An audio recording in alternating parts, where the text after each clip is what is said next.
Between 1969 and 1972, 12 astronauts successfully landed on the moon. They brought back to Earth samples and data that's helped us understand the universe better.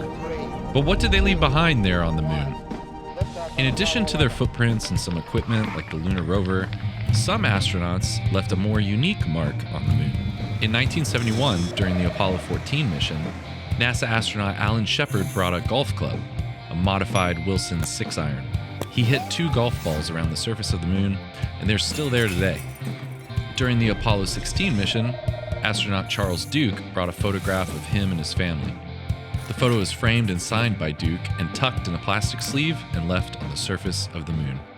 The 2018 movie First Man, based on the authorized autobiography by author James Hansen and starring Ryan Gosling as Neil Armstrong, makes this idea the climactic ending of the film. One of the most dramatic moments of the end of the film shows Neil Armstrong standing on the edge of a crater, holding a bracelet with the name of his daughter, Karen, who died 7 years earlier. Armstrong tosses the bracelet into the depths of a dark crater with tears streaming down his face. It's a touching scene that concludes a long and challenging journey to get to the moon and to deal with his own grief. Throughout the film, Neil is seen as sort of detached and quietly still mourning the loss of his daughter. His 2-year-old daughter undergoes lengthy treatment for a brain tumor. After her death, he never speaks to anyone about her again, save one short scene in the movie. He appears throughout the film to be grieving deeply, and the trip to the moon becomes a significant journey to complete this grieving process. There's just one problem. There's no real evidence that this moment of Neil Armstrong leaving a bracelet on the moon ever actually happened. In real life, there is no record of a bracelet in the flight log of cargo carried to the moon with Neil Armstrong and his crew. James Hansen, author of the book First Man, quotes Neil Armstrong in the book as saying, "I didn't bring anything else for myself to the moon." Honoring his daughter's memory on the moon's surface would have been poetic. Hansen wrote, "What could have made the first moon landing more meaningful for all mankind than a father honoring the cherished memory of his beloved little girl, one of her toys, an article of her clothing, a lock of hair?"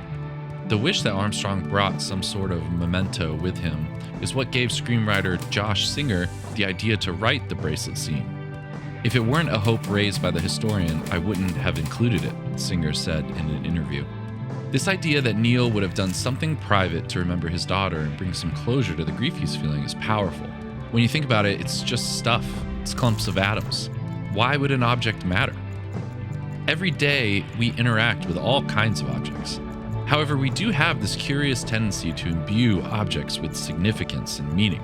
Or often, significant events or people in our lives transform an ordinary object into something more meaningful.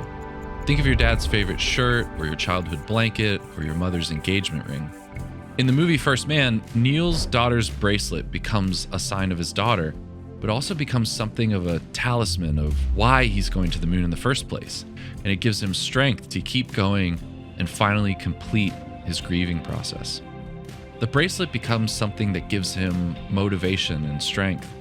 Obviously, the bracelet could never replace his daughter, but it did help him along this dangerous journey, possibly even at times when he was lacking the will to keep going, by reminding him of why he's doing it in the first place. Maybe Neil Armstrong didn't leave his daughter's bracelet on the moon. Maybe he just brought it with him, or maybe he didn't bring the bracelet at all. But the power of these reminders, these special objects, not just objects, but songs or traditions, words or actions, it's impossible to negate. Humans are physical beings and spiritual beings. We seem to need physical things, signs, to be imbued with spiritual significance to help us on our journeys. The Catholic Church, in fact, offers many signs that point us towards something deeper, called Sacramentals. These objects or actions draw us into greater attention to God at work in the world and in our lives.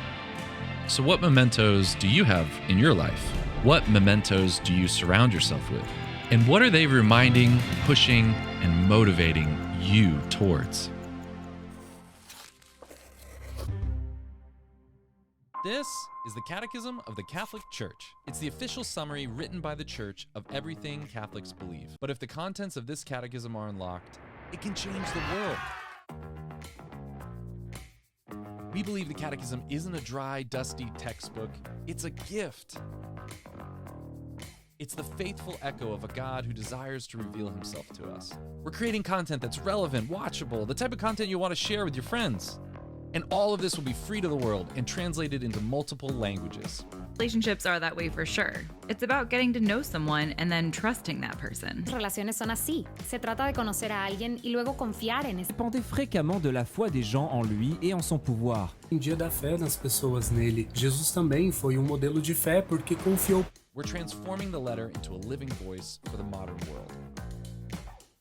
We're creating videos, stories, animations, podcasts, social media. We're creating content that's relevant, watchable, the type of content you want to share with your friends.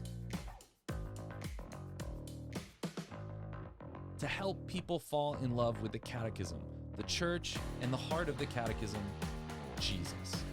Join us and help unlock the Catechism for the world. Join in the project to retransform the letter into a living voice.